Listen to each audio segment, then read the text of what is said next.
नमस्कार तथा सुप्रभात। काया कैरनमा तपाईंलाई साथी मदन पौड्यालसँगै दिपा तिमल सिन्हाको स्वागत छ।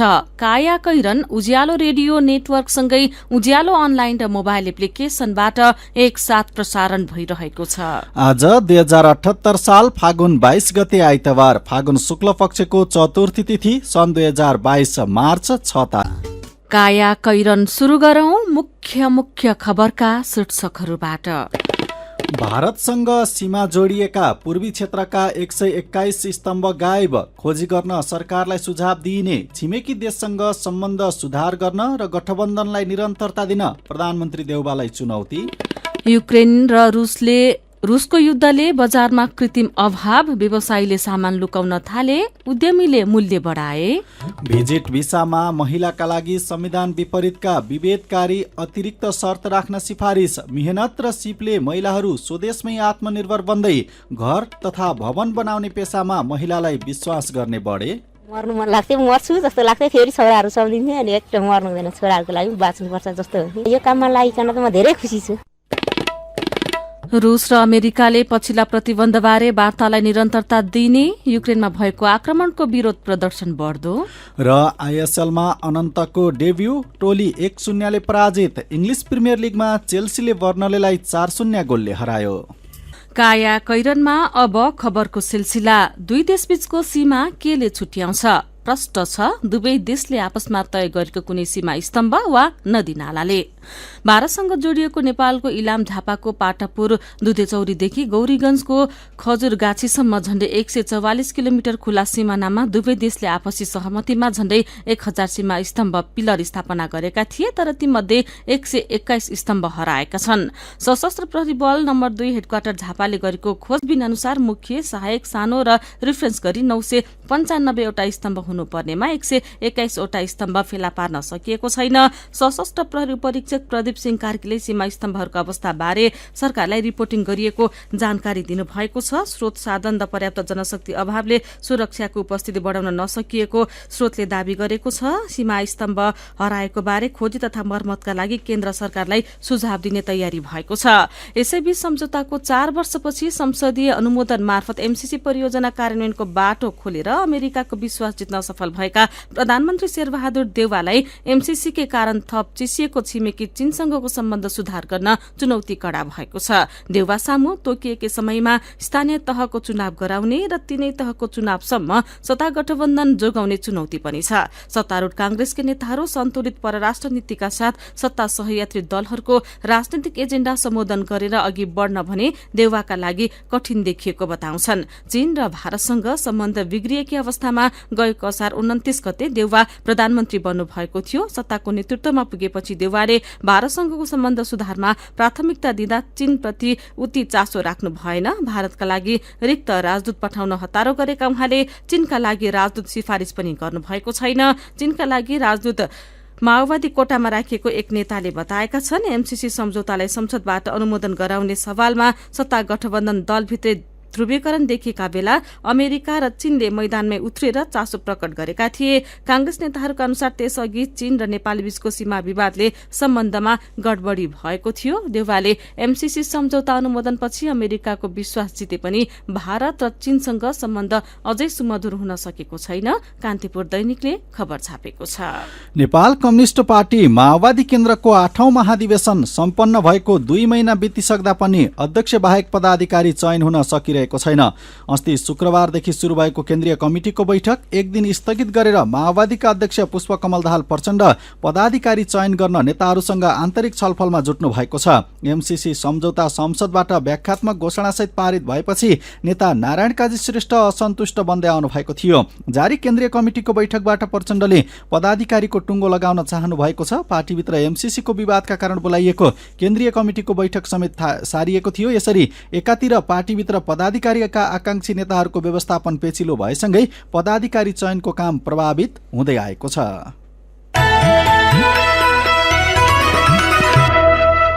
रुसले युक्रेनमा आक्रमण शुरू गरेपछि सीमावर्ती विराटनगर र आसपासमा उपभोग्य वस्तुको कृत्रिम अभाव शुरू भएको छ। काठमाडौँ उपत्यका लगायत शहरमा पनि कृत्रिम अभाव शुरू हुन थालेको छ। केही व्यवसायीले सामान लुकाउन थालेका छन् भने सुनसरी मोरङ औद्योगिक क्षेत्रका तोरी तेल उद्योगले मूल्य बढाएका छन्। सामग्री नपाइएला वा महँगीला भनेर उपभोक्ताले पनि अतिरिक्त भण्डारण गर्न थालेका छन्। युद्धले तोरी अभाव भएको भन्दै उद्योगले खानेतेलमा प्रति लिटर 40 रुपियाँसम्म मूल्य वृद्धि गरेका छन्। ग्यास र अन्य उपभोग्य वस्तुको कृत्रिम अभाव शुरू भएको छ।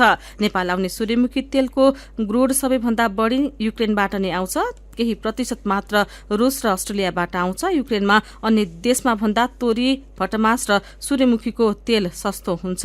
रुस युक्रेन युद्धले हरेक वस्तुमा प्रभाव पारेको र त्यसमा पनि भन्सारको उपभोग्य वस्तु बढी प्रभावित भएका व्यवसायीले बताएका छन्। 3 हप्तादेखि युक्रेनबाट तोरीको दाना आएको छैन। व्यवसायीले सामान लुकाउन थालेका छन् भने उद्यमीले मूल्य बढाएका छन्। बजार अनुगमन भइरहे पनि उपभोक्ताले राहत पाउन सकेका छैनन्। कृत्रिम अभाव भएमा उजुरी गर्न वाणिज्य विभागले आग्रह गर्दै आएको छ। कोरोनाको संक्रमण पछिल्लो हप्ताको दाँजोमा 50%ले घट्दो अवस्थामा छ। हिजो पीसीआर र एन्टिजन गरी 6220 नमुनाको परीक्षण गर्दा 1.46% अर्थात 91 जनामा संक्रमण देखिएको छ। 2662 नमुनाको पीसीआर परीक्षणमा 2.51% अर्थात 67 जनामा कोरोना पोजिटिभ पाइएको छ। यस्तै 3558 नमुनाको एन्टिजन परीक्षणमा 0.67% अर्थात 24 जनामा कोभिडको संक्रमण देखिएको हो। बितेका हप्तामा तुलनामा परीक्षणका लागि आएका नमुनासँगै पोजिटिभ पुष्टिको दर निरन्तर घटेको छ। 1 महिना यता प्रत्येक हप्ता 45 देखि 50% संक्रमण घट्दो अवस्थामा देखिएको स्वास्थ्य सेवा विभागको एपिडेमियोलोजी तथा रोग नियन्त्रण महाशाखाका निर्देशक डाक्टर चुमनलाल दासले भन्नुभयो। उहाँले जोखिमका हिसाबले भने अझै पनि स्वास्थ्यका मापदण्डको पालना गर्नुपर्नेमा जोड दिनुभएको छ। काया कैरनमा रिपोर्टसँगै खबरको सिलसिला बाँकी नै छ, सुन्दै गर्नुहोला। उज्यालो रेडियो नेटवर्कसँगै उज्यालो अनलाइन र मोबाइल एप्लिकेशनमा प्रसारण भइरहेको काया कैरनमा तपाईंलाई फेरि स्वागत छ। यतिन्जेल हामीले भारतसँग सीमा जोडिएका पूर्वी क्षेत्रका 121 स्तम्भ गायब, खोजी गर्न सरकारलाई सुझाव दिइने, छिमेकी देशसँग सम्बन्ध सुधार गर्न र गठबन्धनलाई निरन्तरता दिन प्रधानमन्त्री देउवालाई चुनौती, युक्रेन र रुस युद्धले बजारमा कृत्रिम अभाव, व्यवसायीले सामान लुकाउन थाले लगायतका खबर प्रस्तुत गर्यौं। अब बाँकी खबर। भिजिट भिसाको आवरणमा हुने गैर कानूनी गतिविधि नियन्त्रणका लागि अध्ययन गर्न गठित सरकारी कार्यदलले संविधानद्वारा प्रत्याभूत समानताको हककै बर्खिलाप हुने गरी महिलाका लागि विभेदकारी प्रावधान सहितको प्रतिवेदन पेश गरेको छ। कार्यदलले भिजिट भिसामा विदेश जाने महिलाका लागि अतिरिक्त शर्त समेटेर भिजिट भिसा कार्यविधि निर्देशिका बनाउन सरकारलाई सिफारिस गरेको हो। भिजिट भिसा दुरुपयोग, वैदेशिक रोजगारीको आवरणमा हुने मानव तस्करी नियन्त्रण एवं त्रिभुवन अन्तर्राष्ट्रिय विमानस्थलभित्रबाट प्रदान गरिने सेवा चुस्त बनाउने सम्बन्धमा अध्ययन गर्न गृहमन्त्री बालकृष्ण खाँडले 2078 माघ 11 मा सहसचिव फणिन्द्रमणि पोखरेलको संयोजकत्वमा 7 सदस्यीय उच्चस्तरीय कार्यदल गठन गर्नुभएको थियो। कार्यदलले गएको फागुन 18 गते गृहमन्त्री खाँडलाई 51 पृष्ठ लामो प्रतिवेदन बुझाउँदै भिजिट भिसा सम्बन्धी अहिलेको प्रावधानलाई कडा पार्नुपर्ने र महिलाको हकमा थप शर्त समावेश गरेर भिजिट भिसा कार्यविधि निर्देशिका ल्याउन सुझाव दिएको छ। विभिन्न पेशा व्यवसायमा संलग्न सरकारी कर्मचारी र तोकिएको क्षेत्र बाहेकका नागरिक भिजिट भिसामा जाँदा वार्षिक करयोग्य आय 10 लाख रुपैयाँ हुनुपर्ने, त्यसको आधा रकम बैंकमा मौजदात भएको प्रमाण पेश गर्नुपर्ने, अध्यागमन विभागको पूर्व स्वीकृति लिनुपर्ने लगायत शर्त राख्न सिफारिस गरिएको छ। महिलाका लागि भने कार्यदलले थप शर्त र प्रावधान राख्न सिफारिस गरेको छ। महिलाका लागि विदेशमा आफन्त, नातेदार, चिने जानेका मानिस कम्तीमा 2 वर्ष विदेशमा बसेको पुष्टि हुने कागजात, मान्यता प्राप्त शिक्षण संस्थाबाट न्यूनतम 10+2 वा सो सर उत्तीर्ण भएको शैक्षिक प्रमाणपत्र, अंग्रेजी वा गन्तव्य देशको भाषा जानेको हुनुपर्ने लगायत अतिरिक्त शर्त राख्न कार्यदलले सुझाएको छ। हातमा सिप र साथमा जोस जाँगर हुने हो भने कोही पनि खाली हात बस्नु पर्दैन। आफ्नै मेहनत र कामले आत्मनिर्भर हुनेहरू धेरै छन्। आत्मनिर्भर बन्न सक्ने धेरै ठाउँमध्ये निर्माण क्षेत्र पनि हो। घर भवन लगायतका निर्माण क्षेत्रमा मजदुरी गरेर धेरै महिलाले घर चलाएका छन्। यस्तै केही महिलालाई भेटेर सुजता सुनुवारले तयार पारेको रिपोर्ट।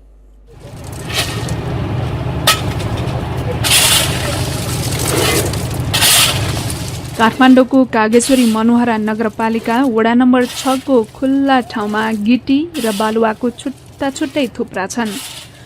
अलि पर ढलानका लागि बालुवा, गिटी र सिमेन्टको मसला तयार गर्ने मेसिन चलिरहेको छ।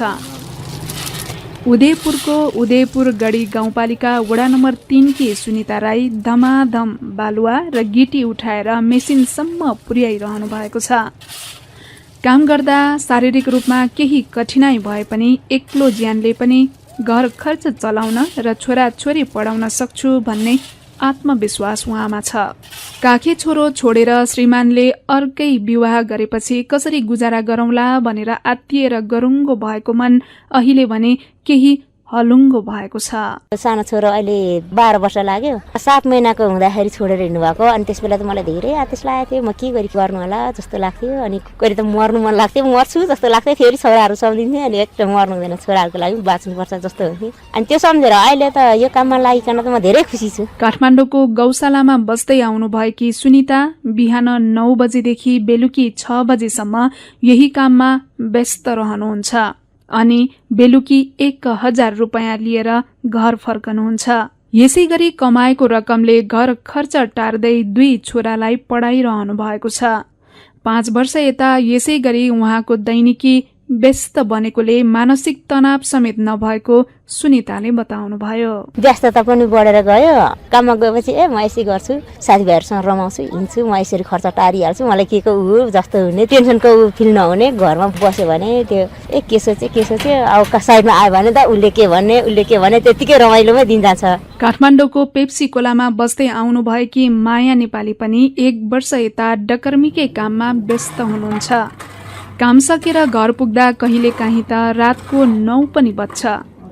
सहरमा केही कमाई गर्न सकिन्छ भनेर पाँचथरको फाल्गुनन्द गाउँपालिका वडा नम्बर 6 बाट काठमाडौँ आएको 4 वर्ष भयो। ज्यामी काममा व्यस्त हुन थालेको चाहिँ 1 वर्ष भयो।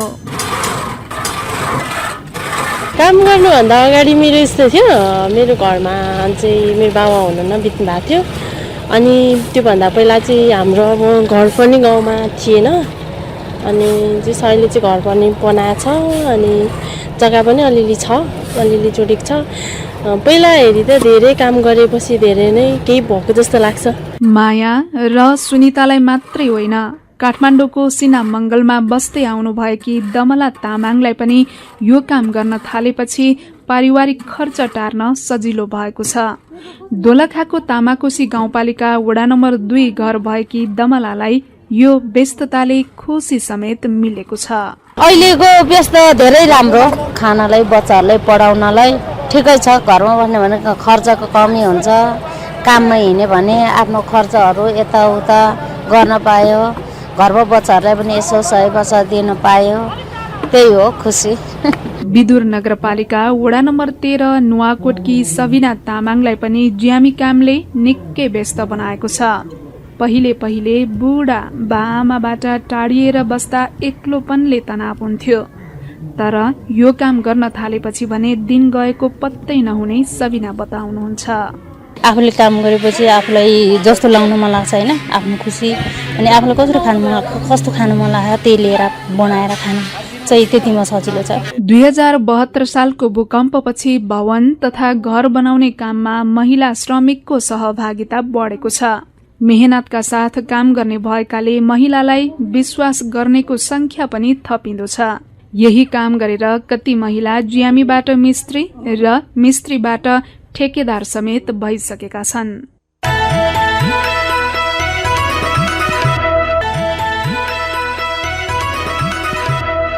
सीधा कुरा प्रष्ट विचार काठमाडौँमा 90 मेगाहर्ज उज्यालो रेडियो नेटवर्क मार्फत देशभरिका विभिन्न एफएम स्टेशन तथा उज्यालो अनलाइन र मोबाइल एप्लिकेशनमा प्रसारण भइरहेको काया कैरनमा तपाईंलाई फेरि स्वागत छ। अब बाँकी खबर। कार्य सम्पादन मूल्याङ्कनमा महानगरपालिका भन्दा गाउँपालिका अगाडि देखिएका छन्। राष्ट्रिय प्राकृतिक स्रोत तथा वित्त आयोगले तयार गरेको कार्य सम्पादन मूल्याङ्कन सूचक रिपोर्ट अनुसार 42 तहले 100 अङ्क भारमा 70 भन्दा बढी अङ्क प्राप्त गर्दा एउटा पनि महानगरपालिका र उपमहानगरपालिका परेका छैनन्। 40 भन्दा कम अङ्क ल्याउने 24 स्थानीय तहमा भने एउटा उपमहानगरपालिका पनि परेको छ। आयोगको प्रतिवेदन अनुसार 249 स्थानीय तहले 60 भन्दा बढी अङ्क ल्याएका छन्। 70 भन्दा बढी अङ्क ल्याउने तह 42 वटा छन्। सबैभन्दा बढी डडेलधुराको अजयमेरु गाउँपालिकाले 78.69 अङ्क प्राप्त गरेको छ। 196 स्थानीय तहले 50 भन्दा कम अङ्क ल्याएका छन्। 24 वटाले 40 अङ्क पनि ल्याउन सकेका छैनन्। सम्बन्धित स्थानीय तह र निकायबाट प्राप्त तथ्याङ्क समेतको आधारमा आयोगले कार्य सम्पादन मूल्याङ्कन गरेर अङ्क प्रदान गरेको हो। यही मूल्याङ्कनका आधारमा आयोगले आर्थिक वर्ष 2079-80 का लागि सङ्घबाट स्थानीय तहमा प्रदान हुने समानीकरण अनुदानको रकम पनि सिफारिस गर्ने गर्छ। कार्य सम्पादन मूल्याङ्कनमा महानगरभन्दा गाउँपालिका अगाडि शीर्षकको यो खबर आजको नयाँ पत्रिका दैनिकले छापेको छ। मेरो पनि भन्नु छ। आन्तरिक हवाई उडानको भाडा बढेको खबरमा रोहित निरौला ठट्यौली पारामा लेख्नुहुन्छ, धन्न हवाई यातायात ओहोर दोहोर गर्ने बानी गरिएनछ, नत्र त गाह्रो पो हुने रहेछ। सार्वजनिक गाडीको भाडा चाहिँ नबढी हुन्थ्यो। यही विषयको खबरमा टिपी भण्डारी भन्नुहुन्छ, अब त भाडा बढ्दा नि अनौठो लाग्न छोडिसक्यो। घट्ने संकेत केही कुराको देखिँदैन। अचम्मको कुरा त घटाउनका लागि प्रभावकारी पहल पनि कसैबाट भएको देखिँदैन। प्रदेश 1 को नाम कोशी राख्न नेकपा एमालेका अध्यक्ष केपी शर्मा ओलीले सुझाव दिनुभएको खबरमा मायालाल रोकाएको प्रतिक्रिया छ। मलाई पनि कोशी वा सगरमाथा नाम राख्दा ठिकै होला भन्ने लागेको छ। भविष्यमा विखण्डन र द्वन्द्व सिर्जना हुने अरू खालका नाम नराखौं। डीबी बस्नेत व्यङ्ग्यात्मक शैलीमा लेख्नुहुन्छ, यो ऊ भनेर विवाद गर्नुभन्दा बरु नेपालमा भएका जति सबैको नाम मिलाएर राखौं, विश्वमा नयाँ रेकर्ड बनाऊ। अनि यही विषयमा रजिन तामाङ भन्नुहुन्छ, सगरमाथा नाम राख्दा सबै नेपालीको प्रतिनिधित्व हुन्छ, त्यसैले यसको विकल्प नखोजौं। विचारका लागि तपाईलाई धन्यवाद। मेरो पनि भन्नु छ। मेरो पनि भन्नु छ प्रस्तुत गर्दै हुनुहुन्थ्यो साथी जानुका दुवाडी। काया कैरनमा अब विदेशको खबर। रूस र अमेरिकाले पछिल्ला प्रतिबन्धबारे वार्तालाई निरन्तरता दिने भएका छन्। रूसी राष्ट्रपतिका प्रवक्ता दिमित्री पेस्कोभले मस्को र वाशिंटनले वर्तमान भूराजनैतिक अवस्थाको पृष्ठभूमिमा वार्ताका केही माध्यम कायम राखेको बताउनु भएको छ। युक्रेनमा भइरहेको घटनाक्रम, विश्वभरबाट आएको दबाव र प्रतिबन्धबारे सोधिएको प्रश्नमा प्रवक्ता दिमित्रीले अमेरिकासँग वार्ताका केही माध्यमहरू कायम राखेको जवाफ दिएका रूसी समाचार संस्था तासले जनाएको छ। युरोपेली संघ, बेलायत, अमेरिका र क्यानाडाले आफ्नो आकाशमा रूसी विमान उड्न प्रतिबन्ध लगाएका छन्। रूसले समेत जवाफी प्रतिबन्ध लगाएको छ। यसअघि रूस र युक्रेन बीच भएको 2 चरणको शान्ति वार्ता भने असफल भएको थियो। युक्रेनमा रूसले आक्रमण गरेको विरोधमा प्रतिबन्ध र प्रदर्शन बढ्दै गएका छन्। रूसले युक्रेनमा आक्रमण गरेको आज 11औं दिन हो। युक्रेनका मुख्य शहरमा आक्रमणका घटना भइरहेका छन्। अब खेल खबर। इन्डियन सुपर लिग आईएसएलमा नेपाली राष्ट्रिय फुटबल टोलीका डिफेन्डर अनन्त तामाङले डेब्यू गरेका छन्। उनको टोली Sporting Club East Bengal Bengaluru एफसीसँग 1-0 गोलले पराजित भएको छ। इस्ट बंगालले नेपाली राष्ट्रिय फुटबल टोलीका अनन्तलाई यस सिजनको अन्तिमसम्मका लागि अनुबन्ध गरेको हो। खेलको अर्को खबरमा इङ्ग्लिस प्रिमियर लिगमा चेल्सीले बर्नलीलाई हराएको छ। घरेलु मैदानमा बर्नली 4-0 गोल अन्तरले पराजित भयो। चेल्सीका काई हाभटाजले 2 तथा रिस जेम्स र क्रिस्टियन पुलिसीले 1-1 गोल गरे। सबै 4 गोल दोस्रो हाफमा भएको थियो। जितसँगै चेल्सी अङ्क तालिकाको तेस्रो स्थानमा पुगेको छ। उसको 36 खेलमा 53 अङ्क छ। अर्को खेलमा एस्टन विल्लाले साउथह्याम्पटनलाई 4-0 गोलले नै हराएको छ। यस्तै लिभरपुलले वेस्ट ह्यामलाई 1-0, ब्रेन्टफोर्डले नर्विच सिटीलाई 3-1 गोलले, क्रिस्टल प्यालेसले वुल्व्सलाई 2-0 तथा न्युक्यासलले ब्राइटनलाई 2-1 गोलले हराएको छ। हामी काया कैरनको अन्त्यतिर आइपुगेका छौं। अब केही खबर संक्षेपमा। कालीकोट तिला गुफा नगरपालिका 3 का व्यापारी 32 वर्षका कृष्ण हमालको सुर्खेतमा भएको मृत्युमा प्रहरीको शंकास्पद संलग्नता रहेको भन्दै प्रश्न उठेको छ। नेपालगंजबाट भे 1 क 922 नम्बरको ट्रकमा सामान लिएर कालीकोटतर्फ जाँदै गर्दा शुक्रबार बेलुका वीरेन्द्रनगरमा सुब्बाकुना चेकपोस्ट अगाडि चेक जाँचका क्रममा वाद विवाद चल्दा प्रहरीको कुटाईबाट हमालको ज्यान गएको आफन्तको आरोप छ। घटनाको अनुसन्धान भइरहेको सुर्खेत प्रहरी प्रवक्ता डीएसपी रामप्रसाद घरती मगरले जानकारी दिनुभएको छ। देश संघीयतामा गएसँगै सिंहदरबार गाउँ पुगेको झण्डै 5 वर्ष भयो। सँगसँगै सिंहदरबारमा रहेको भ्रष्टाचारको रोग पनि गाउँ गाउँमा पुगेको छ। 4.5 वर्षको अवधिमा स्थानीय तह र त्यहाँका जनप्रतिनिधि विरुद्ध अख्तियार दुरुपयोग अनुसन्धान आयोगमा 20,000 उजुरी परेका छन्। कार्यकालको उत्तरार्धमा आइपुग्दासम्म अख्तियारले 39 जनप्रतिनिधि विरुद्ध भ्रष्टाचार तथा अनियमितताको मुद्दा चलाइसकेको छ। 39 जनप्रतिनिधि विरुद्ध विशेष अदालतमा मुद्दा छ। स्थानीय तहका प्रतिनिधि विरुद्ध अख्तियारमा 20,000 उजुरी। सिंहदरबारसँगै भ्रष्टाचार पनि गाउँ पुग्यो शीर्षकको यो खबर आजको नयाँ पत्रिका दैनिकले छापेको छ। महानगरीय ट्राफिक प्रहरी महाशाखाको तथ्याङ्कलाई हेर्ने हो भने गाडी दुर्घटनाको पहिलो कारकको लापरवाही र असावधानी नै भएको पाइएको छ। सड़क दुर्घटना बढ्नुमा चालक र पैदल यात्री बढी जिम्मेवार रहेका छन्। सड़कमा ट्राफिक नियम र अनुशासन पालना गर्नुको साटो लापरवाही बढ्दै गएको छ। काठमाडौँ उपत्यकाका 28वटा नगरपालिकाको फोहोर व्यवस्थापन 18वटा नगरपालिकाको फोहोर व्यवस्थापनका लागि नुवाकोट धादिङमा निर्माणाधीन बन्चरी डाँडा स्थित सेनिटरी ल्यान्डफिल साइटको सम्पूर्ण निर्माण कार्य चैतमा सकिने भएको छ। र बजेट अनुशासन पालना नगर्दा संघीय सरकारको सञ्चित कोष अझै घाटामा रहेको देखिएको छ। आय र व्ययको तथ्यपरक अनुमान नगरी हचुवाका भरमा बजेट बनाउने, बजेटमा उल्लेख नभएका शीर्षकमा खर्च गर्ने तथा लक्ष्य अनुसार आमदानी गर्न नसक्ने प्रवृत्तिले सञ्चित कोष घाटामा गएको हो। काया कैरनमा अब पालो उखानको।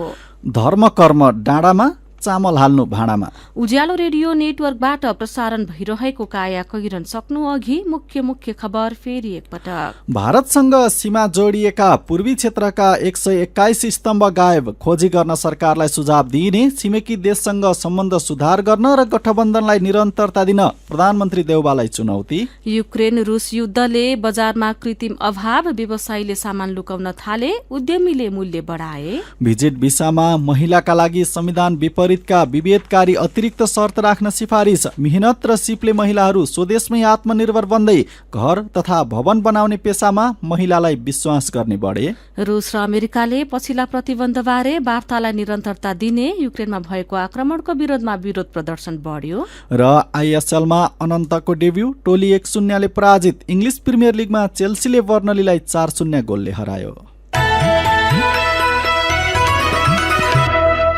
अब कार्टुन। आज हामीले सानो राजले बनाउनु भएको कार्टुन लिएका छौं। कार्टुनले लगातार संसद अवरोध गर्दै आएको प्रमुख प्रतिपक्षी दल एमालेलाई व्यङ्ग्य गर्न खोजेको छ।